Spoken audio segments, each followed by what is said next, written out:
This episode is brought to you by Hayward Pool Products. On this edition of the Ask the Masters podcast, we're talking hydraulics and pumps with SWD Masters David Penton and David Peterson. Episode 29, Properly Sizing Hydraulics for Safety and Efficiency. Stay tuned for this dynamic episode. Hello and welcome to the Ask the Masters podcast. This podcast is dedicated to discussions about the design and construction of water shapes. The hosts of the show are all certified SWD masters who represent the leading builders and designers within the water shaping industry today. Welcome into the show. I'm your host today, Dave from Fluid Dynamics Pool and Spa. In studio today we have Dave Peterson, SWD master and also the owner of Water Shape Consulting, one of the premier hydraulic engineers within the pool industry, and today we're going to set out about talking about hydraulics. So just a quick introduction. Most people know who you are, but just a quick introduction for those who might not know who you are. Yeah, my name's Dave. I'm down here in Southern California in Solana Beach, and I have a design and engineering firm that focuses on pools, spas, and water features, structural engineering, and a lot of mechanical design. And I've been doing water stuff like this since 1994, so a lot of experience, I think. Yep, and you didn't start out in the pool industry. You started out in municipal water is what you studied? And no, actually it was really more like what we called life support systems for aquatic projects like marine mammal exhibits and aquariums for clients like SeaWorld and the Monterey Bay Aquarium, the Shedd Aquarium. Cool. Most of your focus now is residential and commercial high-end construction throughout the world, really, not just even here in Southern California. You're doing stuff in Dubai and all over the place. Right. Yeah.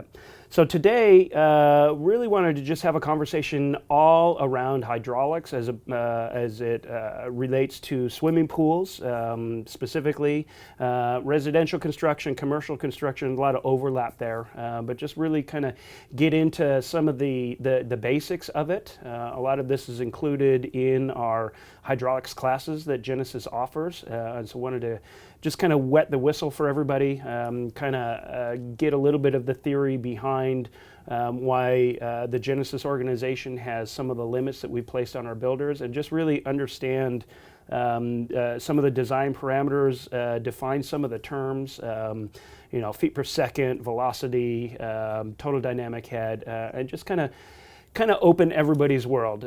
So for a lot of you, this is going to be kind of just review information, but we also know that there's quite a few people out there that are not necessarily hydraulic experts like Dave is, and just kind of really just give a primer.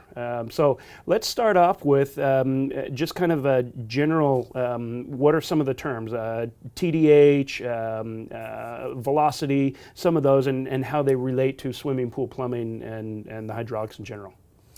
Yeah, well, it really starts with the flow of water going through a pipe. There's friction between those two things, and friction results in a pressure drop in that fluid, and you have to overcome that with your pumps. So the more friction you have, the higher the head pressure in the pump, and that is energy that you pay for every time you run that pump. So ideally, you want to minimize the friction, and to do that, you need to size the pipes appropriately for the expected flow rate.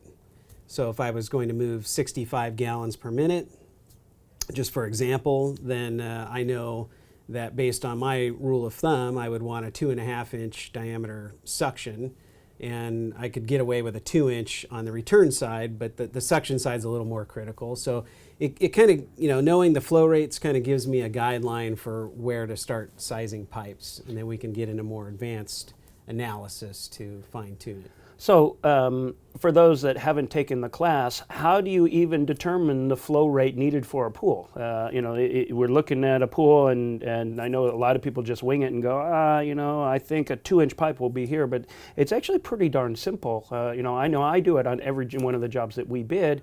Really in 3 to 4 minutes, you can calculate out the flow rate required, and it's just real simple arithmetic.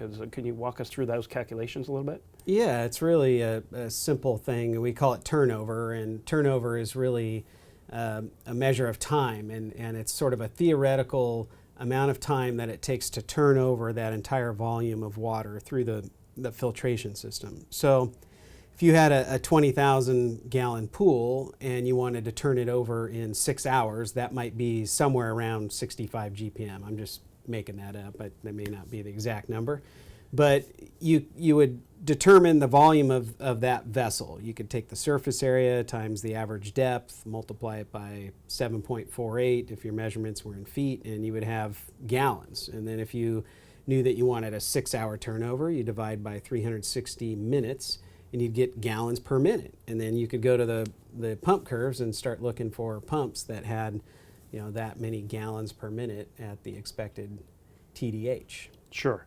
And really, what is the code? Because the code is very specific about things like turnover rate, and it's a lot more in the commercial market. But I know within Genesis, we've really kind of taken the stance of our max turnover rate is going to be 6 hours, so 360 minutes. But that's not always the case all the way around. When we're designing a standalone spa, we design it for a 30-minute turnover.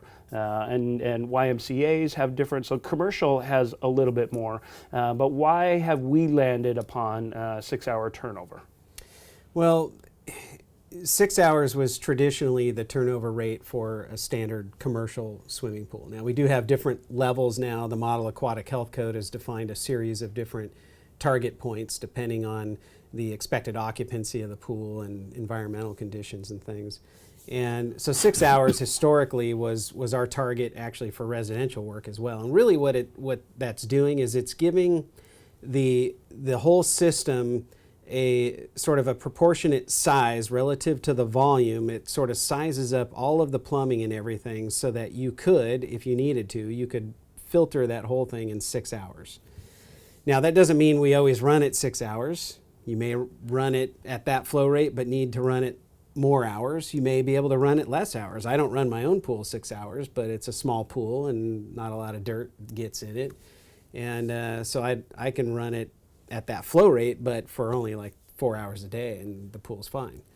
Now, during the summertime, if the kids were over with the soccer team all jumping in there, then yeah, I probably need to run it many more hours to keep up. But it just gives us a guideline. So 6 hours is a residential swimming pool target for us.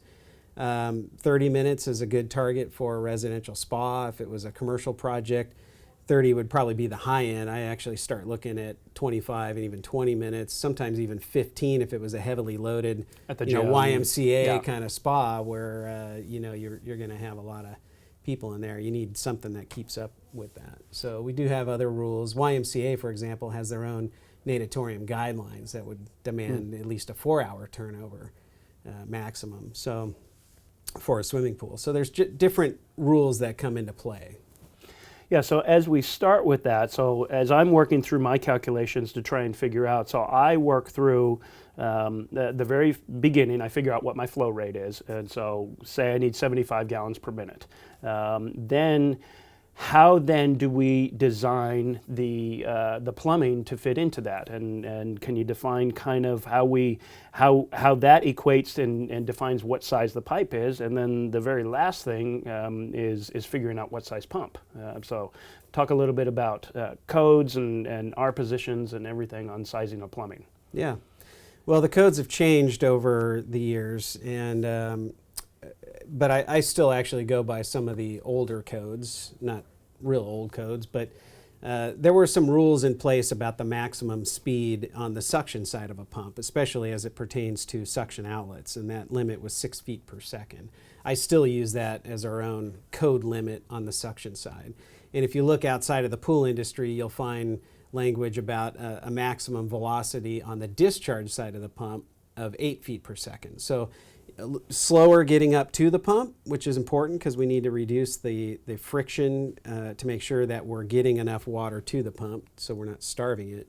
After the pump, we can go a little faster with the speed on the discharge side, so up to 8 feet per second. I still see some stuff in the pool industry at 10 feet per second, which is a mistake in my opinion.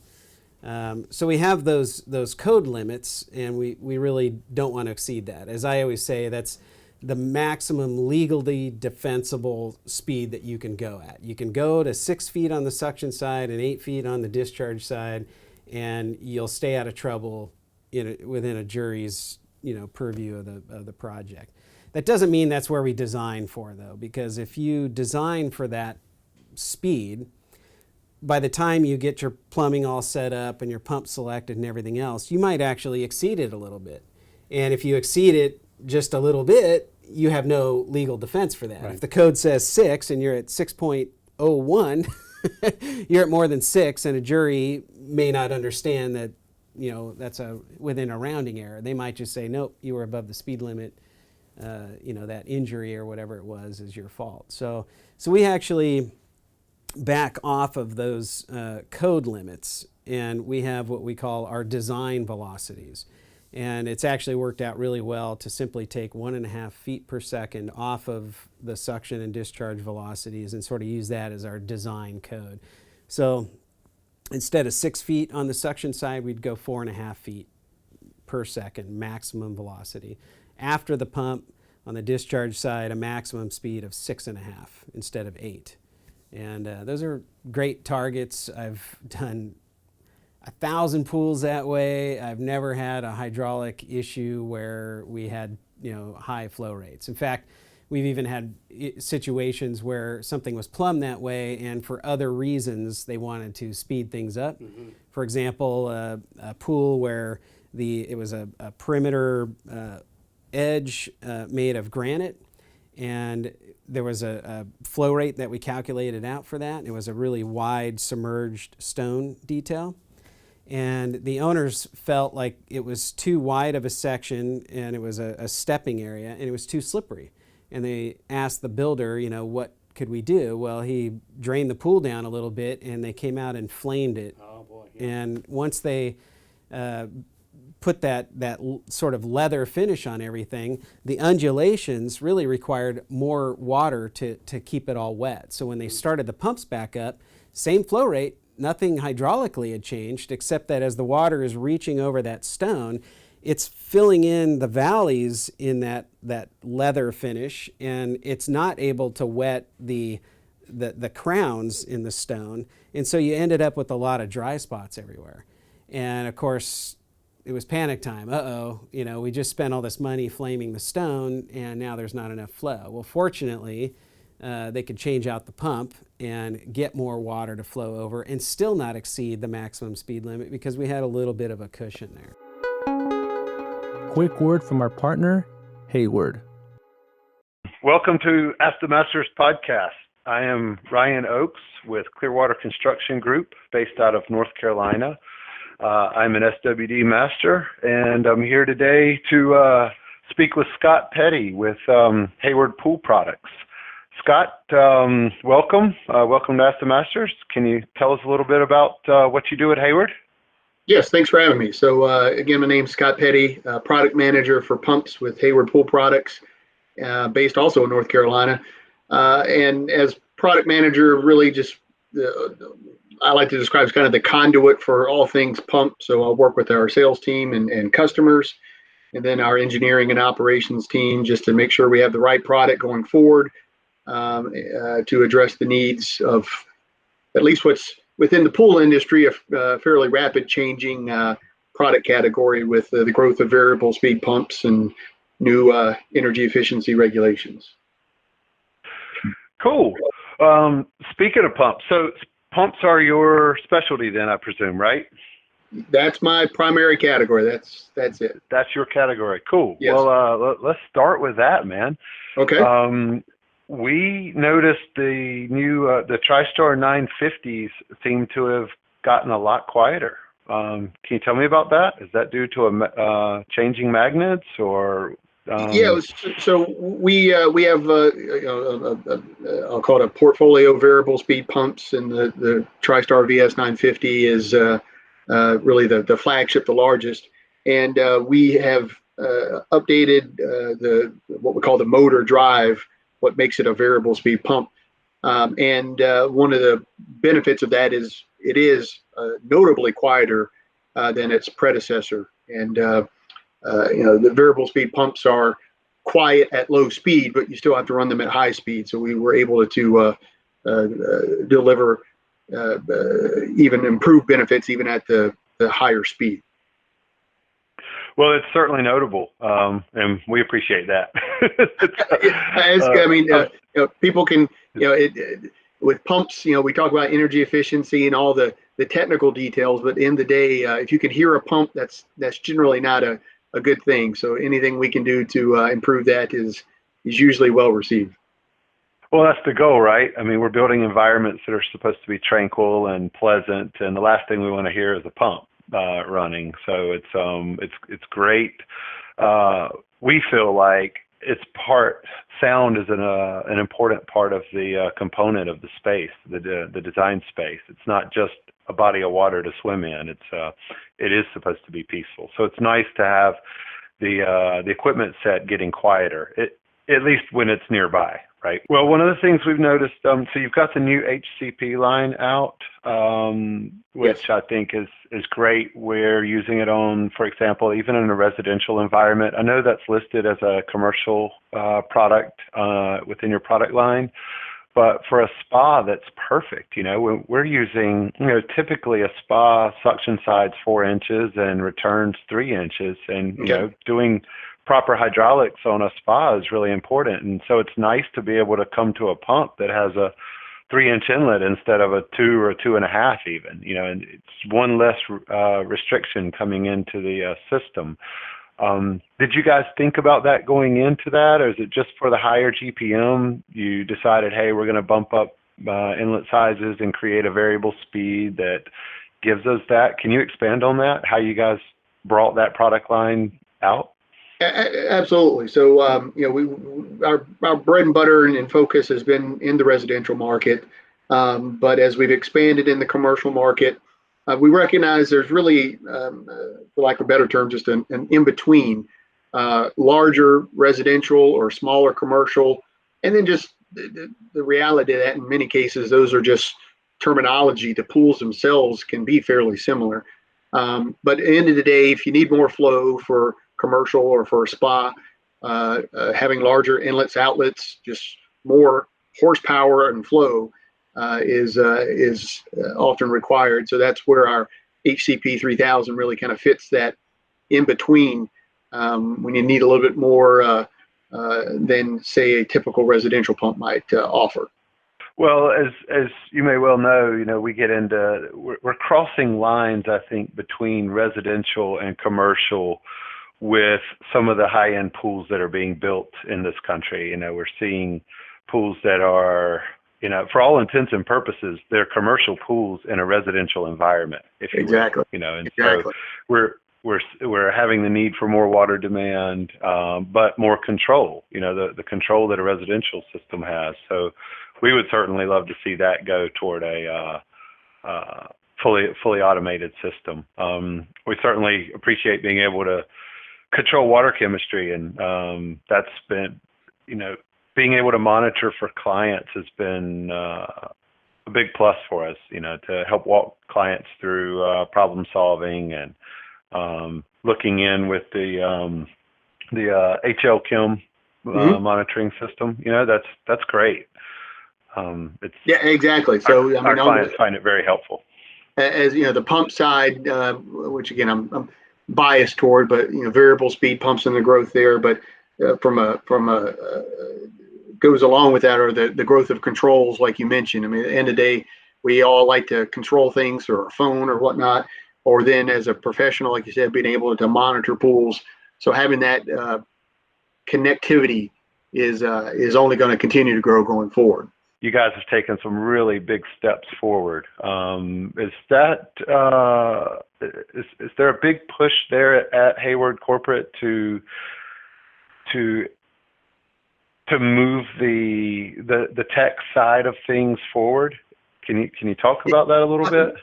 Yes, I mean it's recognized at the highest levels, and as a product manager, we're looking at what do we need to do going forward to deliver the product that the market needs, and technology. I mean, let's face it, we all in our day-to-day lives, we all have our phones, and technology is such an important part. like I mentioned, we wanted the backyard to really catch up to that. So technology is particular emphasis for us, along with the fundamentals, the reliability and installation. We still got to do the blocking and tackling, but we want to deliver the advanced features that we have, and we'll continue to do with things like we talked about, OmniLogic and dimmable lights, etc. So it's absolutely a focus for us now and going forward. Reliability, something that apparently you guys took from your pumps into your lights. I know that over the years we've really struggled with lighting reliability, and the Hayward lights so far for us are rock star. I mean, we haven't had any problems. We're using them in and out of the water. We're doing all sorts of stuff with them, and they're amazing. Excellent. Well, good. That's great to hear. It's a focus for us across all product lines, and lights. Like I say, you can do things now, taking them out and coordinating with your backyard. So even though I'm the pump guy, quote unquote, it's common across my counterparts with pumps and heaters and controls. It's at the end of the day, it goes back to our earlier comment. We want to make the backyard seamless for the homeowner so that they can enjoy the pool and not think about equipment. Awesome. Well, we appreciate it. We're enjoying it. I know we've been specifying a lot of Hayward and using it as well in our own projects, and it's been a great product line for us. Well, we certainly appreciate it and look forward to where we can go in the future. Yes, awesome. All right, Scott, thank you so much. Thank you very much. I appreciate it. Thanks for having me on. Okay, thanks. Bye.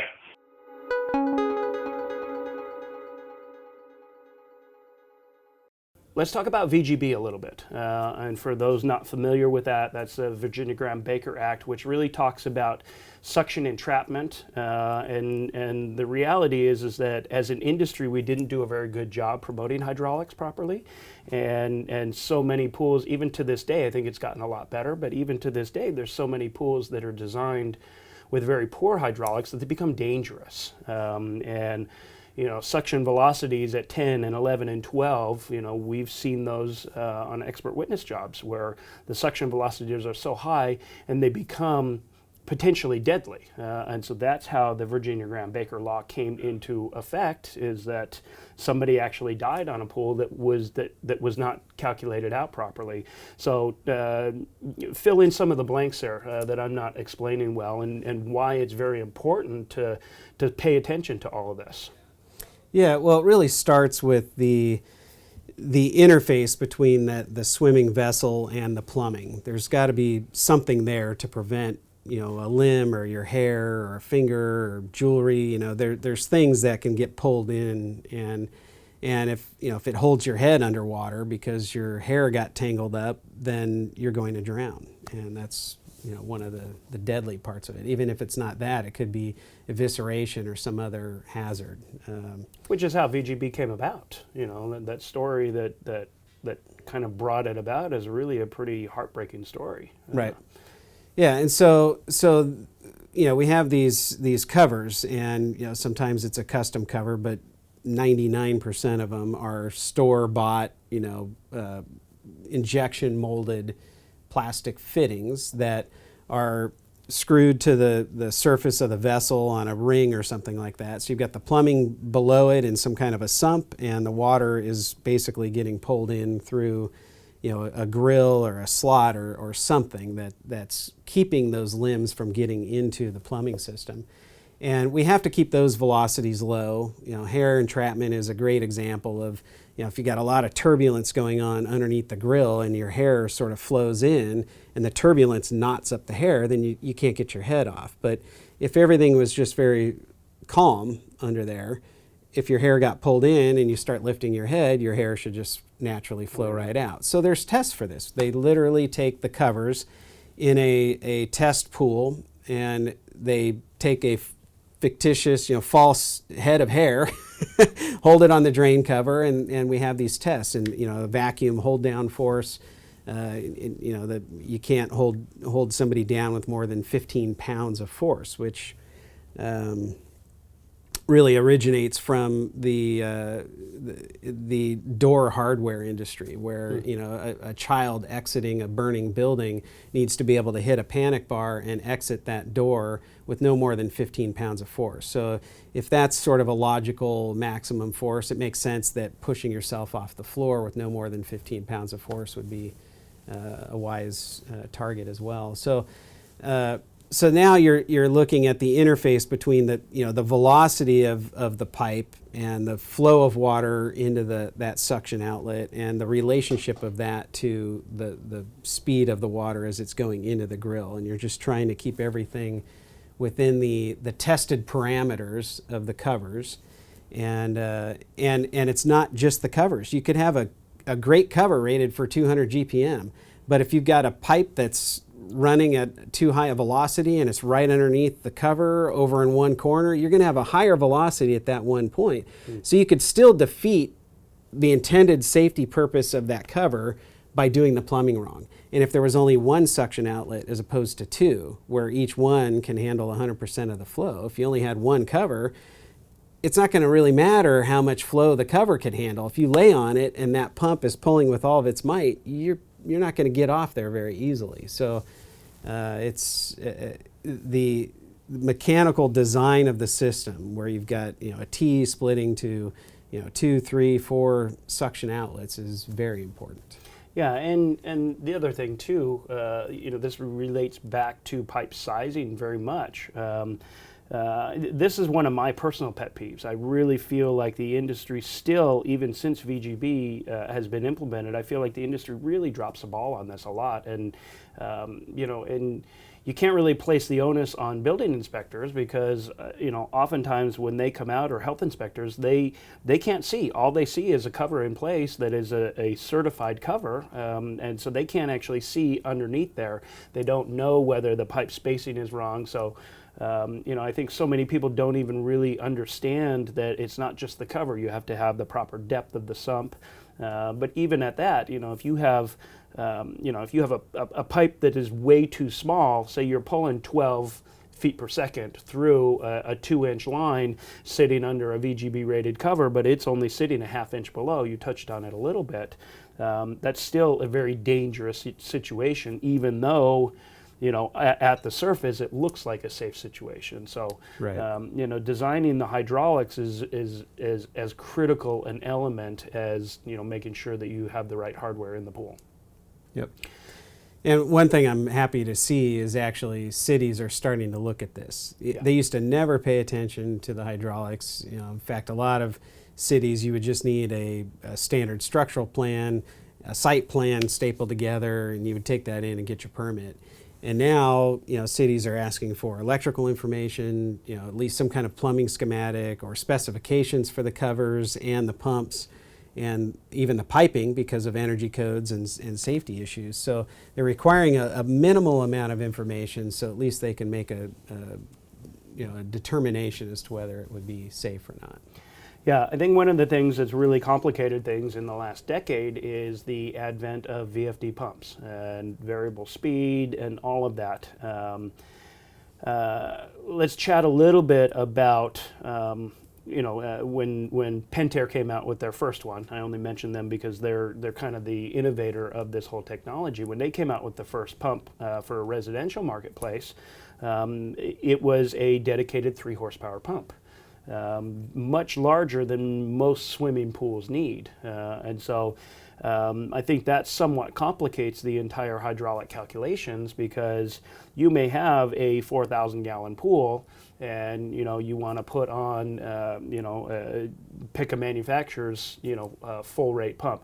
Now in the last number of years it's really gotten simplified and well, not simplified, but it's gotten better in that different manufacturers are offering different max horsepower pumps, but still I walk onto sites all the time and see 3 horsepower variable speed pumps on 2-inch plumbing.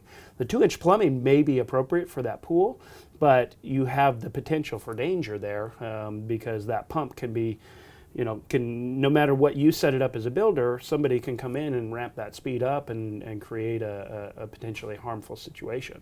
Yeah, I remember when those pumps first came out, the first time someone pitched it to me. He came into the office, it was a rep, and pitched the idea of the variable speed. Well, I had already been doing variable speed for a long time. It's been in commercial for a long time. In other industries, but I'm looking at it and I'm like, oh, this is great, but I need something other than just a 3 horsepower. And they kind of, at the time they were thinking, no, we're going to have one SKU and we're just going to sell a bazillion of them, and it won't matter that it's too big on some jobs because they're going to be able to keep the price reasonable because of the volume.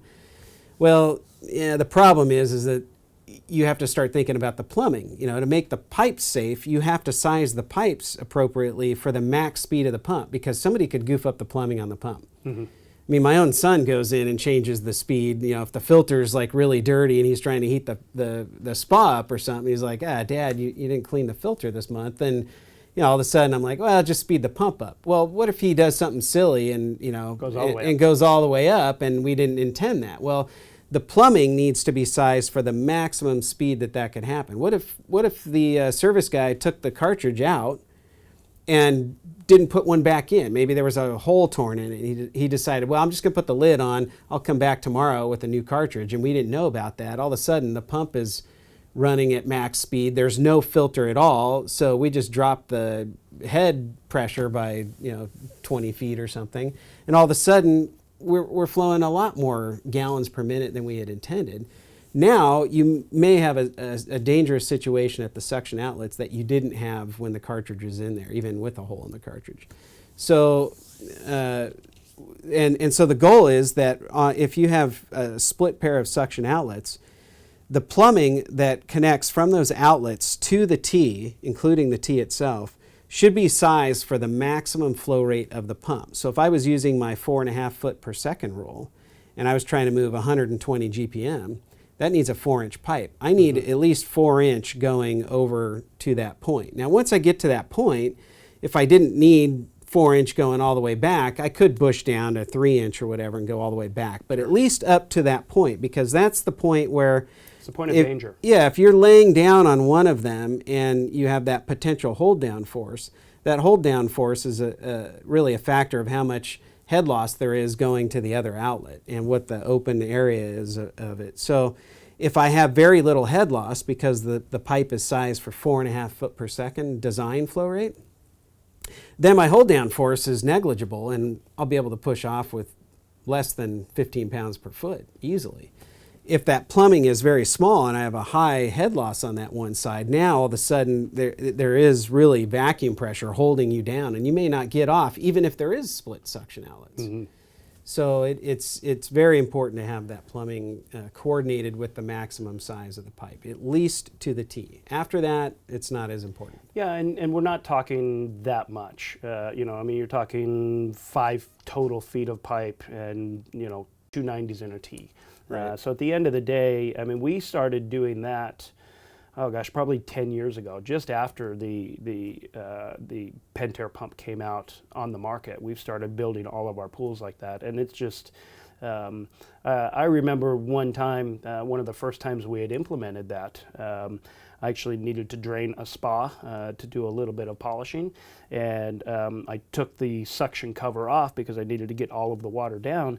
And I remember having the pump running at full speed, and I stuck my fist down inside that line, and it was split, and there was very little suction there, and that was with a 3 horsepower running at full speed. So right. At that point, I was sold on the entire concept, and ever since then, all of our outlets, even if we bush down to a 2.5 or a 3-inch line going back to the pump, at least right there for the safety aspect of the bathers, that interface within the pool is really critical, and it doesn't add that much expense right there. Right. So let's talk a little bit about kind of as you are designing, say, like a vanishing edge pool, or let's take a perimeter overflow. A lot of infinity edge detailing is kind of really taking over the marketplace, especially high-end contemporary. We're seeing a lot of mirror finishes in that. A lot of times you'll see in design awards or that you'll see the little rippling of the surface of the water, and as a hydraulic designer and engineer, how do we get away from that? It ruins the effect so much. You don't want to have the client be able to keep their pump off if they're looking for that effect. Right. Well, it's part of it comes down to low line velocities again. It's typically not the water getting pulled out. It can be. If the line velocity is really high, you actually have that potential of vortexing air in there. So then you start focusing on anti-vortex covers, but I've even seen anti-vortex covers vortex air in 5 feet of water. Yeah. So there was one on Facebook the other day that I just saw on a different page that it must have been 4.5 feet of water, and it was a circular pool, and they were getting a vortex that was dropping down every bit of 2 feet. And everybody was commenting about the flow, and I'm like, no, that's a bit scary right there. That's what's happening right at the cover. So right. But usually with these vanishing edges, it's usually not the suction side. It's usually the lines returning into the pool. And when we first started doing them, I think we're using a lot of the floor returns. And sometimes we still do that, especially bigger pools where we just need to get water out into the center of the volume. We've actually kind of gotten away from that, and we've really just gone to low wall returns for many of these edges. Not always, but a lot of them. Just because when I look at the floor, I'm trying to eliminate all of the fittings. Now, if there was an owner that said, I want a swim lane down there, then I might actually think, well, okay, why don't we use the floor returns as your markers? I'll color match them, but they're still going to be visible. Yeah, you got goggles It'll be on, sort of, when you're swimming, you'll be able to see where the center line of the pool is, but it won't jump out at you like a big tiled, commercial-looking pool. So maybe I would use them in that case, or obviously big, wide pools where we just need to get water out there. But if I can just put, like on my own pool, just, a series of little wall returns down low, that's fine. It's all I need to, release the water in. And as that water comes in, if it's coming out of the return inlets slow, it's not going to ripple the surface. And if I can keep that rippling from happening, then everything will be calm. And I love having in a spa, because even, I always say the poor man's vanishing edge. Maybe you can't afford a vanishing edge, but a perimeter overflow spa isn't that crazy expensive. It's really just some detailing and maybe moving it out into the pool a little bit and allowing the water to flow over. Well, we want that mirror surface on there. So having deep heated returns into something like a toe kick may hide that and hide the returns visually, but also help calm the water down at the footwell so that everything's just rising up to the surface evenly and flowing out. You're not even seeing those little lines that you sometimes get when there's movement in the water. Mm-hmm. Yeah, I know we've, the math that I use on my pools is we try and keep each of those penetrations at 10 gallons per minute on a 1-inch penetration. We've even, aesthetics, to me, with my clientele, aesthetics are just as important as functionality. As a matter of fact, a lot of times much more important than the overall functionality. We do a lot of where we will match the pipe color to the actual finish of the pool. We use light gray, we special order black, special order dark gray. There is blue PVC out there, but it doesn't ever really match properly. We use a lot of light gray, and rather than putting eyeballs on there, because that has a much bigger interface, I'll just flush cut those fittings right at the pool, and they go away, especially if you put them right down near the floor to wall interface, real close to the floor. We generally go about 9 inches off of the floor. You can really hide the whole functionality of it, and for the architects and designers out there, that becomes a real important interface. That really, when they walk into a project and they're not looking at 4 wiffle ball shaped drain covers on the bottom, a black pool with white wiffle ball drain covers on the bottom of it, they really notice it. that's always the design aesthetic that I kind of take into mind as we're looking at everything, is that if you can see my stuff, I've probably made a mistake. And so really, in reality, it just takes a little bit of forethought. It's not, when we order order the black pipe, it's a little bit more expensive, but the reality is I need to know the finished colors way before we've ever shot the pool. Right. And so you do have to have a little bit of pre-planning on it. But at the end of the day, the job is so much more aesthetically pleasing. And I know we work with your office quite a bit on custom drain covers. Explain a little bit about that, how you can hide, like the toe kick, you alluded to it earlier. Explain a little bit about that, a little bit about some of our custom stainless covers that we design, and some of the benefits, why we do that. Yeah. Well, I'll address the custom stainless ones first, because that's really a pretty simple idea, as a one-off product, rather than having a plastic cover that's white or something like that. We might have just a stainless steel piece it's custom for that job. We create shop drawings for it, and it's like a slot that the water is either being pulled out of. Sometimes they're used as return inlets, and the water's coming through that slot, and we're just maintaining a 3/8 inch wide opening so that no one can get their fingers in there. So it's smaller than the 1/2 inch finger simulation that they would use for a cover. And we have some rules about how fast the water can go through that, no more than 1.5 foot per second. So we're slowing it down even more just through that cover. And so we can do calculations and then engineer a custom solution for that. And every cover is different, and we can justify it mathematically. And then the toe kick idea was actually something that we came up with.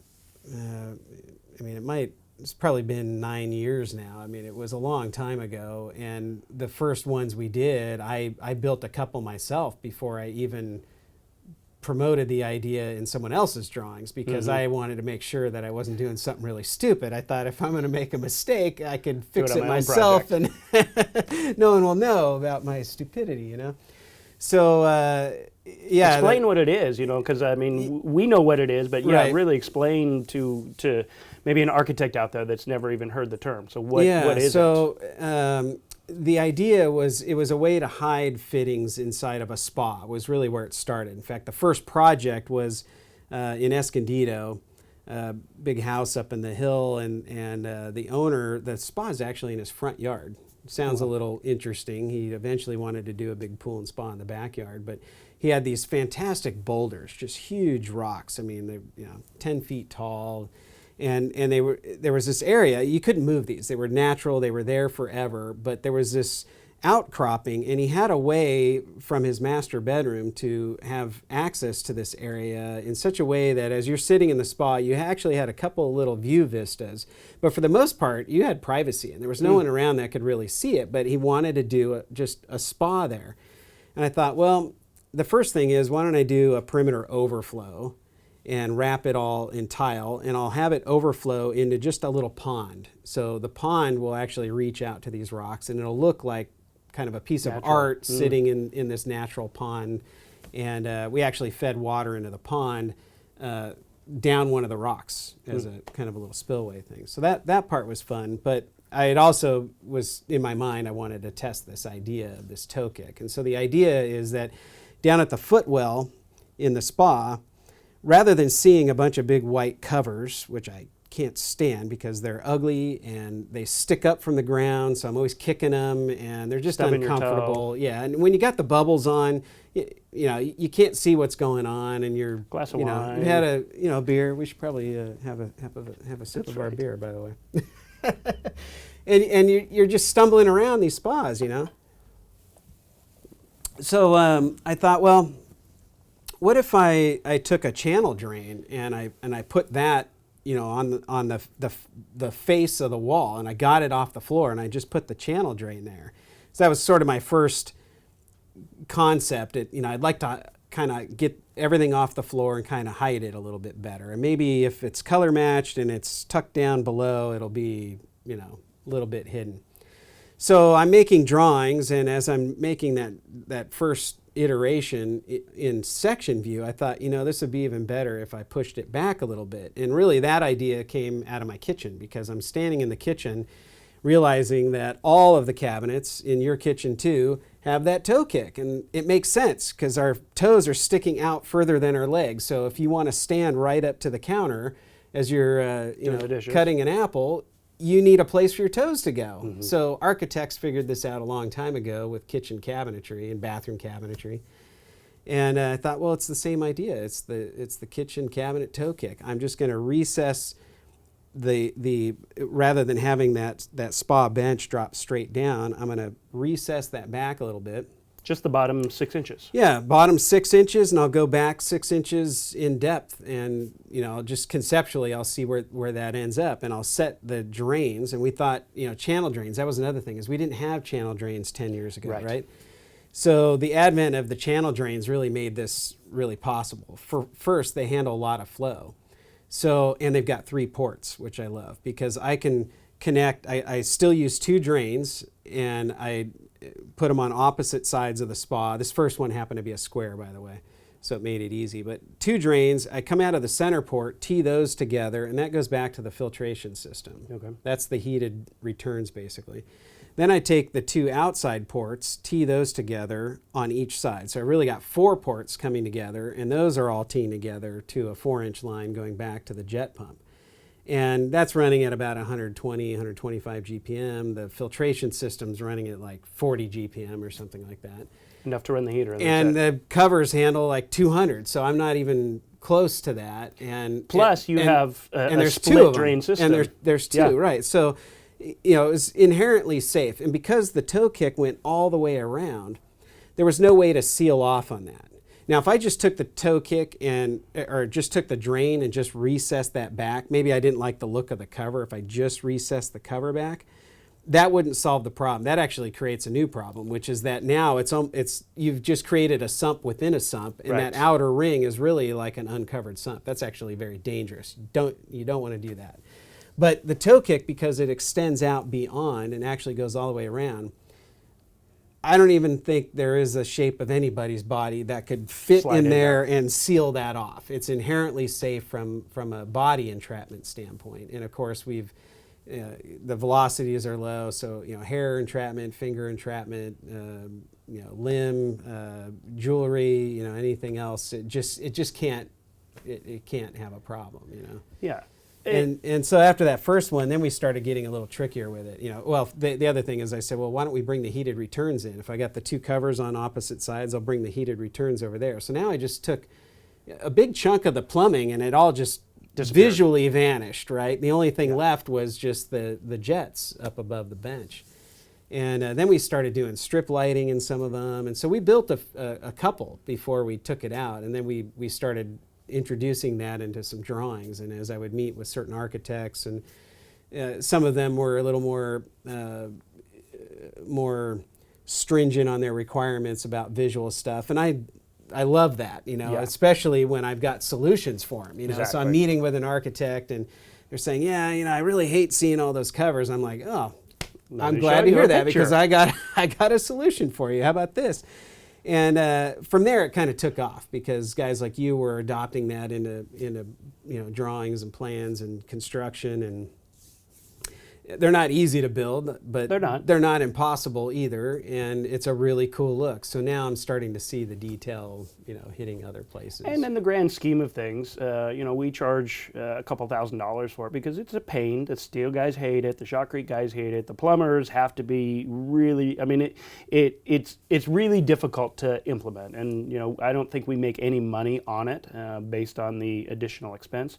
But it creates a real architectural element. We do a lot of all-tile spas, and just the architectural complexity that it adds really gives a refinement to an all-tile vessel. If we're working with a new architect and they haven't done it, most of the time they're real engaged at the beginning, and then they come see the end result. And when they come out and they actually see it, because they can't even always conceptualize it, when they actually see it and they see, an entire floor of the spa with no visual obstructions at all, especially in an all-tile vessel, it's like, oh my gosh, where is it? It creates the mystery and the magic that I think just really adds to the overall refinement of the design, and the architects really like the detail, and then that becomes a part of their future plan sets. Yeah. Yeah, I think it also makes a spa look bigger because the benches don't look like they're these really heavy, squatty masses sitting in there. Now, they look like they're kind of cantilevered over like a nice park bench sort of thing. The floor is bigger. The floor is expanding out beyond the confines of the footwell walls, and so it really is bigger. And your toes have a place to go now. So yeah, I think visually it looks great. So then we started doing it with not just spas. After the first couple were spas, but then we started because I've always been a big fan of having a lot of harder 90s in my pools anyway. Some pools deserve radiuses, some pools deserve big radiuses, but some pools, especially a lot of our contemporary projects that you and I work on, they want harder, sharper 90s. The vessels look bigger, and that gave us opportunities because we had places where we had benches coming down to floors at basically 90s. And once you had that detail, it was like, well, why don't, instead of the drain being out in the middle of the deep end, why don't we just tuck it into a toe kick down here at below the bench or below the steps or something. And so we started hiding them, and we got to the point where we did a project in Saudi Arabia, an indoor pool, and the architect loved the concept so much that we did the entire pool with a toe kick all the way around and illuminated it. So now we've got this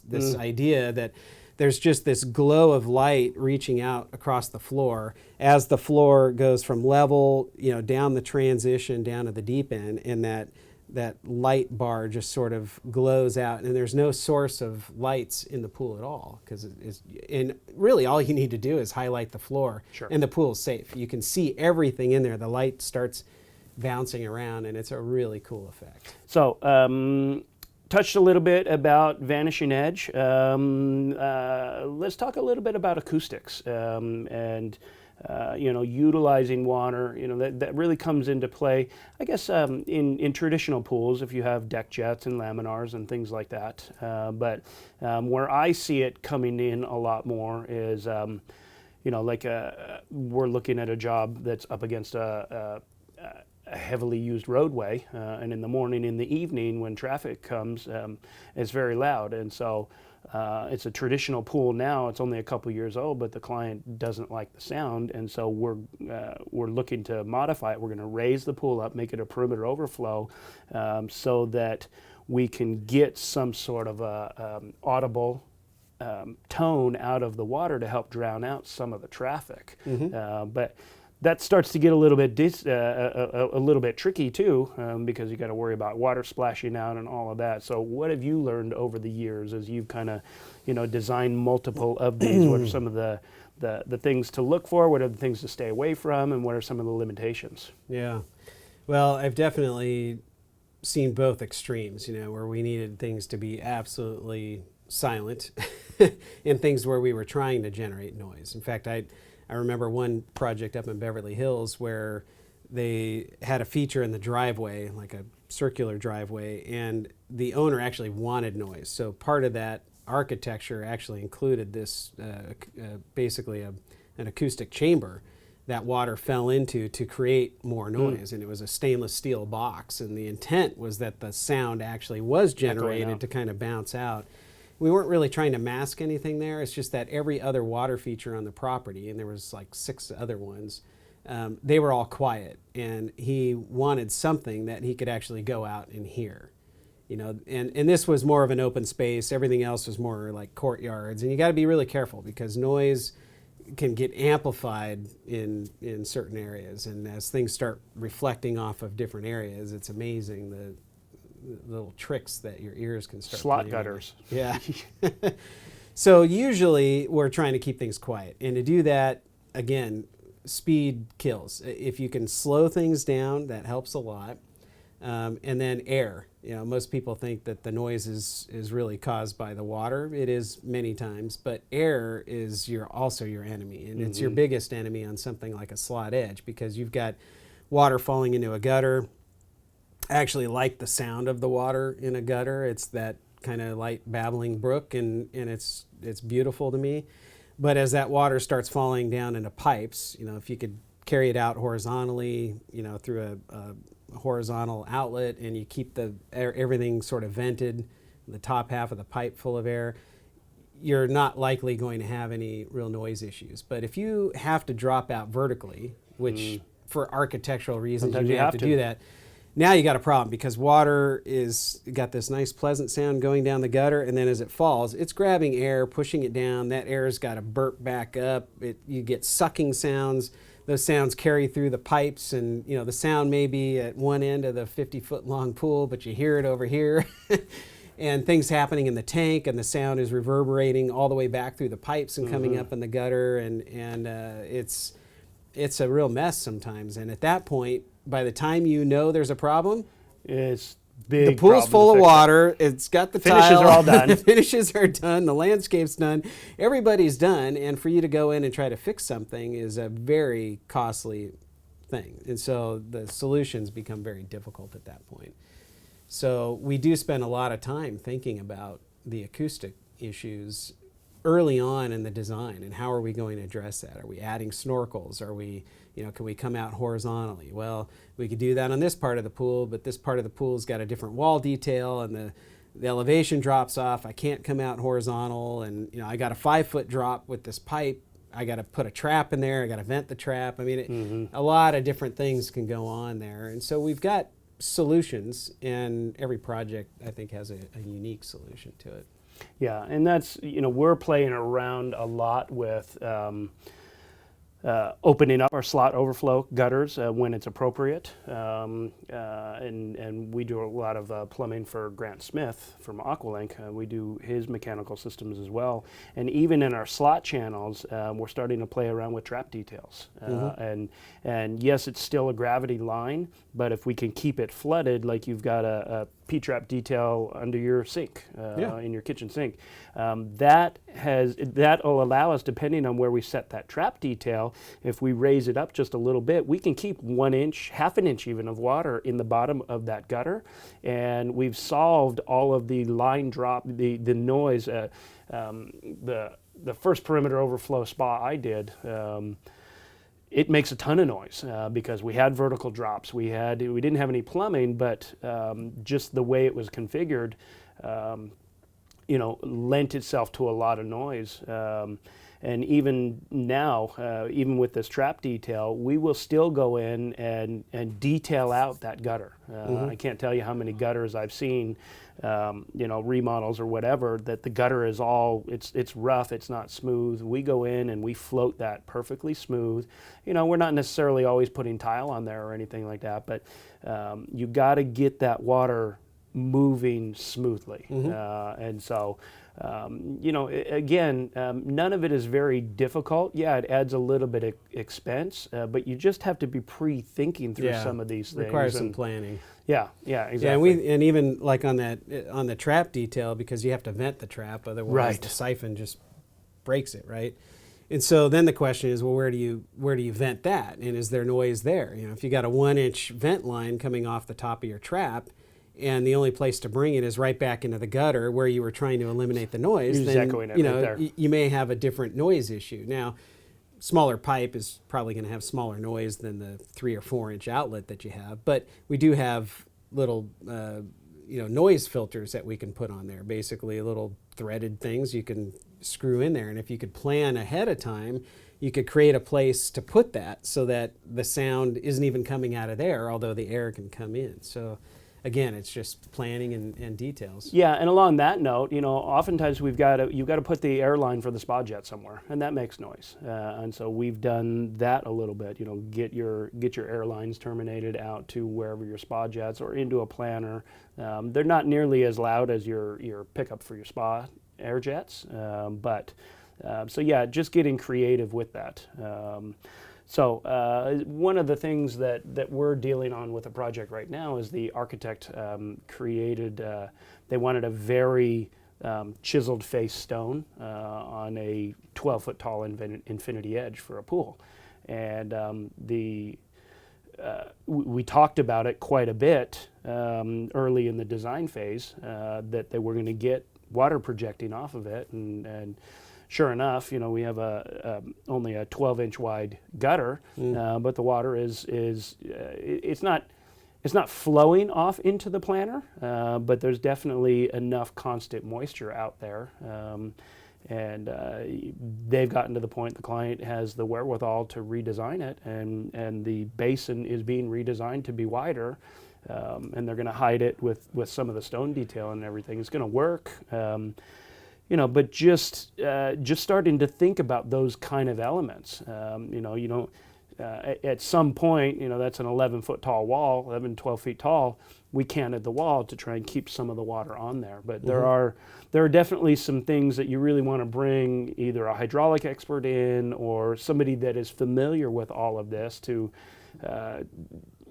we all learn by mistakes. And I think that's one of the things that I love about the Society of Watershape Designers is that we're all a brotherhood, and I can call somebody from Minnesota, or I can call somebody from Arizona, different places in the country if we're working on a project. It's if it's something that I haven't done, there's always somebody within our ranks that has done it. Yeah, exactly. So, all right. Well, thank you very much for joining us today, and I'm sure we'll get you back. Tell us a little bit about the hydraulics courses that you teach, because we just kind of did an overview right here, but really you teach a couple of multi-day courses that really get into all of the math and how do you size the size of a gutter and all of that stuff. So talk to us a little bit about the hydraulics classes that you teach and where they're available. Yeah, well, the first one is called Basic Fluid Engineering, and we're actually doing that one in Canada, Toronto, in October, I believe, maybe beginning of October. I think so, yeah, October 2019. Master Pools Guild is hosting the meeting, but you don't have to be a member of Master Pools. It's a great team over there, so they're opening it up to other people that want to come in and take the class. And what you get is actually a flash drive, and I ask that everyone brings their laptop, and so you load the flash drive in, and there's worksheets, there's some other folders with useful information about ozone and stuff that we will talk about, but primarily the value of that course, I think, what students have told me is what's on the flash drive, because there's worksheets, and I sort of describe it like the Swiss Army knife of hydraulic design. It's a series of sheets, each sort of set up to calculate a specific thing. Pipe sizing is a really easy one. Plug in a flow rate, and it tells you what pipe size to use, what the velocity is, and the head loss for a given length of pipe, and you can actually put in the length of pipe there.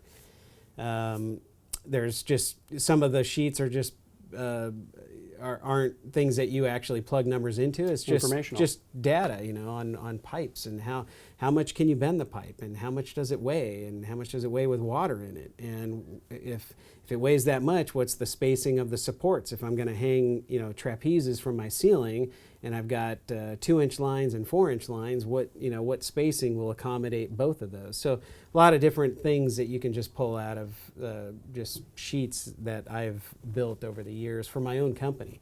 And that's really where it started from, is when I run into a problem at the office, I usually work it out the first time by hand. Here's how we do this, and I help my team out. Then the same problem inevitably comes up some other point in time, and I'd say, you know what, if it's going to happen twice, it's going to be 3 or 4 times. I might as well make a sheet that anyone in the company can just plug a number into and get the answers that they're looking for. And so that's what really generated all these different worksheets. And there's so much there that we really can't get through it in a 2-day class. Or 2. Yeah, and so we went from the basic fluid engineering, we ended up adding another 2-day advanced fluid engineering course. And in the advanced one, we've really sort of pushed all of the gravity flow and water and transit stuff over there. Weirs, lazy rivers, vanishing edges, slot edges, how to calculate out, the size Basin and spacing. size. Yeah, basin sizing. Search all of tanks. that stuff was all pushed to the second session. And I would never consider teaching them back to back, because I think it's important that you sort of build your foundation in the first one, give yourself some time and some Excedrin to get over that, and then come back, months later or a year or two later when your work product has maybe elevated to the point where you need slot edge stuff and vanishing edge. Because a lot of the builders that come in have, that's a goal of theirs someday. Right now, they're just happy to learn how to do a regular pool Sure. with the right math. Once they get into that, then it's like, hey, I got my first slot edge. What do? Get into class. We'll figure it out together.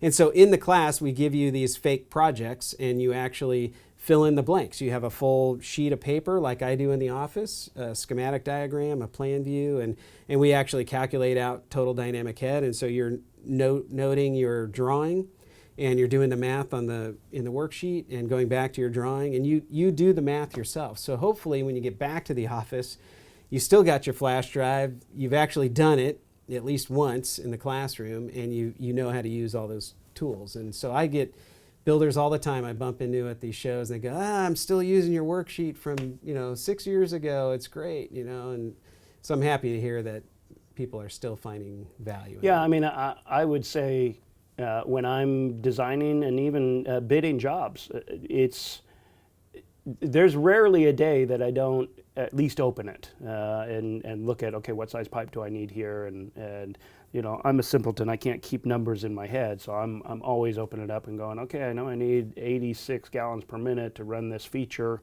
What size pipe is that again? And I can open it, and it's a 2-second calculation. I just plug it in, and so I mean, even to this day, 10 years later, after the very first class that we had, I still utilize those worksheets every single day in my office. Mm-hmm. So Great.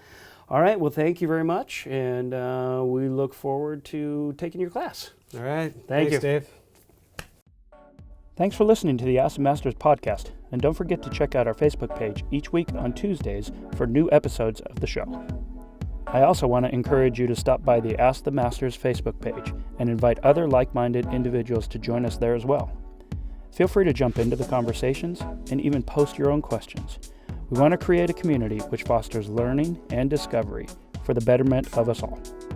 You can also subscribe to the podcast on iTunes, Google Play, and Spotify. Please be sure to subscribe and feel free to share.